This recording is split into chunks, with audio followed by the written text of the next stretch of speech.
RS brothers లో ఆషాఢం KG sale మళ్ళీ మొదలైంది. మరెన్నో క్రేజీ ఆఫర్స్ ఖైదీ చేయండి ఆర్ఎస్ బ్రదర్స్.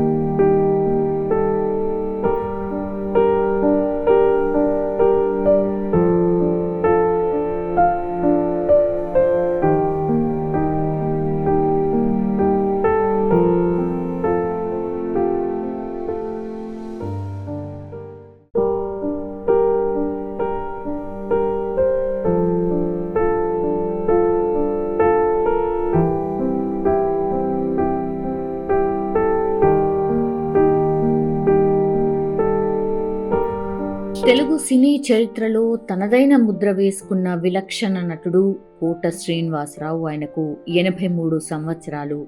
ఇవాళ తుది శ్వాస విడిచిండ్రు. గత కొంతకాలంగా ఆయనకు అనారోగ్య సమస్యలతో బాధపడుతున్న పరిస్థితి. కృష్ణా జిల్లా కంకిపాడుకు చెందినటువంటి కోట శ్రీనివాసరావు 1942 జూలై 10న జన్మించారు. నాటక రంగం పట్ల అపారమైన ఆసక్తితో బ్యాంకు ఉద్యోగాన్ని సైతం వదిలేసుకుని పూర్తి స్థాయి నటనకు అంకితమైపోయారు. ఆయన నాటక అనుభవం, ఆయన సంభాషణ కావచ్చు, ఒక ప్రత్యేక శైలి ఉంటుంది. 1978లో చిరంజీవి తొలి చిత్రం ప్రాణం ఖరీదుతో కోట శ్రీనివాసరావు సినీ రంగ ప్రవేశం చేశారు. మొదట్లో సినిమాలను సీరియస్గా తీసుకోకపోయినా 1985లో వచ్చిన ప్రతిఘటన చిత్రంలోని గుడిసెల కాసయ్య పాత్రతో తెలంగాణ యాసను పలికిస్తూ ఒక అద్భుతమైన గుర్తింపును పొందారు.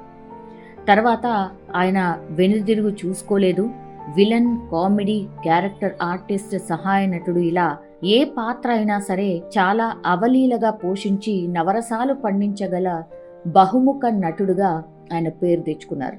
తెలుగుతో పాటుగా తమిళం, హిందీ, కన్నడ, మలయాళ చిత్రాల్లో కూడా ఆయన నటించి మొత్తం 700కు పైగా చిత్రాల్లో నటించారు. ఆహనా పెళ్ళంట 1987, ఇందులో పిసినిగొట్టు లక్ష్మీపతి పాత్రలో ప్రేక్షకులను కడుపుబ్బ నవ్వించారు. గాయం, ఇది 1993లో వచ్చింది. పొలిటికల్ గూండాగా ఆయన నటన విమర్శకుల ప్రశంసలు కూడా పొందింది. యమలీల 1994లో ఒక మాంత్రికుడుగా ఆయన పాత్ర ఎంతో పేరు తెచ్చుకుంది.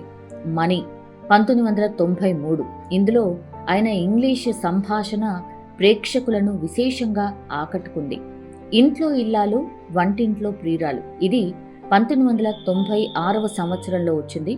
వెంకటేష్ తండ్రిగా నటించి మెప్పించాడు. గణేష్, ఇది 1998లో వచ్చింది. కామెడీ విలన్గా సాంబశివుడు పాత్రలో ఆకట్టుకున్నారు. ఆ నలుగురు 2004 సంవత్సరం, ఈ చిత్రంలో ఆయన నటనకు నంది అవార్డు కూడా అందుకున్నారు.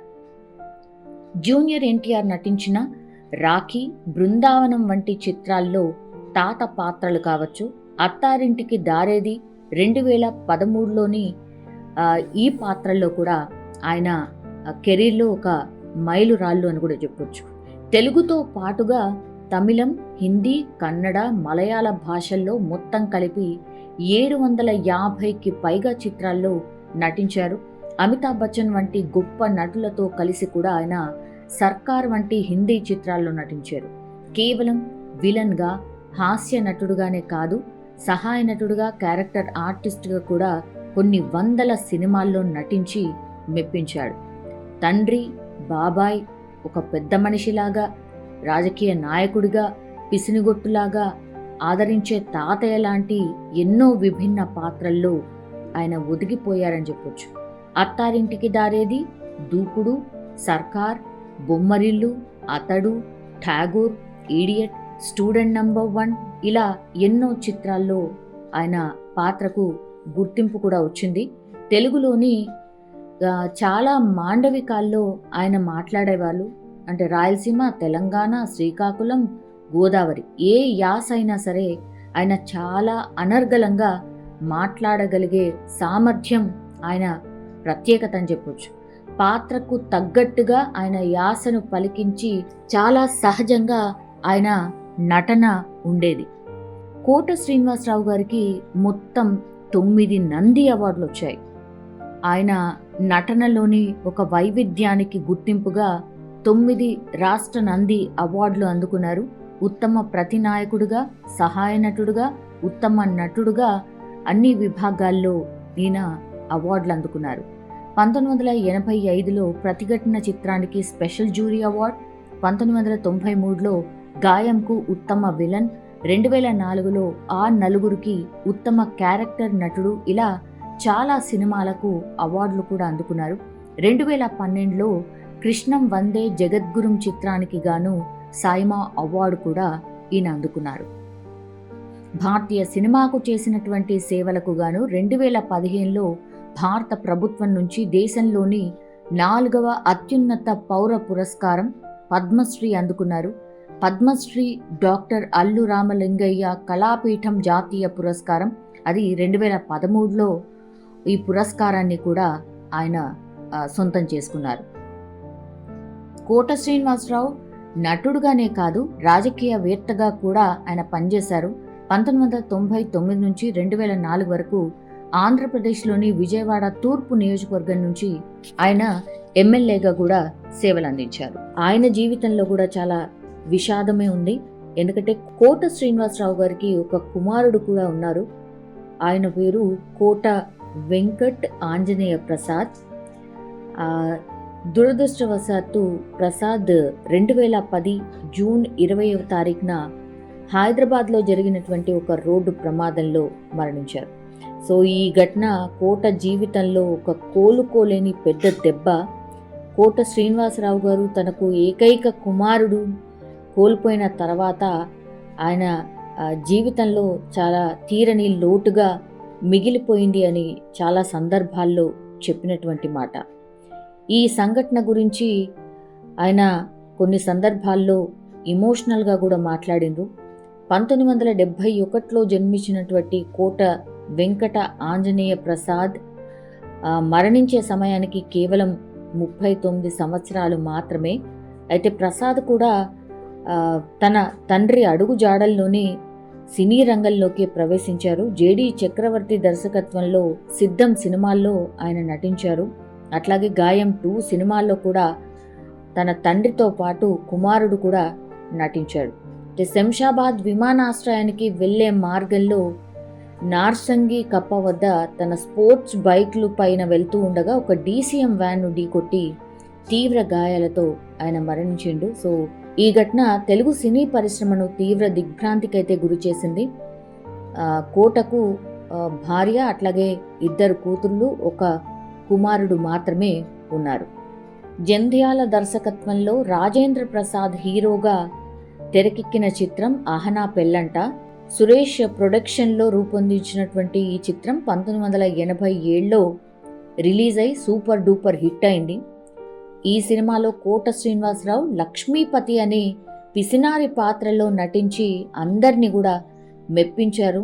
చాలా సందర్భాల్లో ఆ డైలాగ్ని కూడా చాలామంది గుర్తు చేసుకుంటూ ఉంటాం. అరగుండు పాత్ర బ్రహ్మానందం కూడా ఆ చిత్రంలో నటించి మెప్పించిండు. వీళ్ళిద్దరి కాంబినేషన్ సినిమా మొత్తంగా కూడా కామెడీని పండించడమే కాకుండా అందరినీ కడుపుబ్బా కూడా నవ్వించింది. ఈ సినిమాకు ముందు ఆ తర్వాత అనే పేరు ఇప్పుడు కోటాకి ఉంది. ఈ పాత్రను రావు గోపాలరావుతో చేయించాలని ముందు నిర్మాత రామానాయుడు జంధ్యాలకు సూచించారట. లేదు దీనికి కోట శ్రీనివాసరావే సరిపోతారు అని జంధ్యాల పట్టుబట్టారట. సో దీనిపై ఇద్దరి మధ్య దాదాపు 20 రోజులు చర్చలు జరిపిన తర్వాత ఫైనల్గా కోటాని ఈ సినిమాలో తీసుకున్నారు. అప్పటికి కేవలం 2 సినిమాల్లో కోట శ్రీనివాసరావు నటించారు.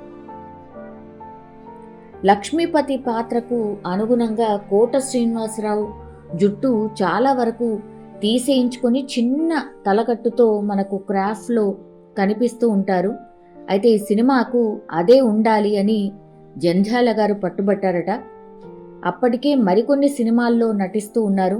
సో ఈ సినిమాలోని పాత్ర ప్రాధాన్యత కావచ్చు, విశిష్టత కావచ్చు, దీన్ని వదులుకోలేక విగ్గు పెట్టుకొని నటిస్తానని ఇతర చిత్రాల దర్శకుల నిర్మాతలను ఒప్పించి మరీ ఈ పాత్రలో నటించారట కోట శ్రీనివాసరావు.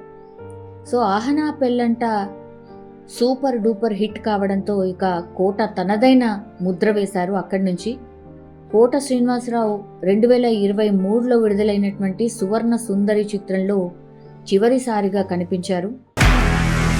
నిజంగా ప్రస్తుతం ఉన్నటువంటి సమాజం దేనికి ప్రయారిటీ ఇస్తుంది? ఆర్థిక సంబంధాల చుట్టూ మాత్రమే తిరుగుతోంది. మళ్ళీ ఎన్నికలంగానే చాలా విరక్తి కలుగుతాం. మంచి అనిపిస్తుంది కదా, లేడీస్ కూడా ఛాలెంజింగ్ జాబ్స్ చేసినప్పుడు చాలా బాగుంటది. ట్రాఫిక్ అసిస్టెంట్స్ గా నియమించిన ట్రాన్స్జెండర్స్ అందరితో సాల్యూట్ చేయించుకుంటున్నారు. ఫుడ్ డెలివరీ ఇవ్వటానికి వెళ్ళినటువంటి డెలివరీ బాయ్ అనిల్ పై కళ్ళ ముందు పెళ్ళండి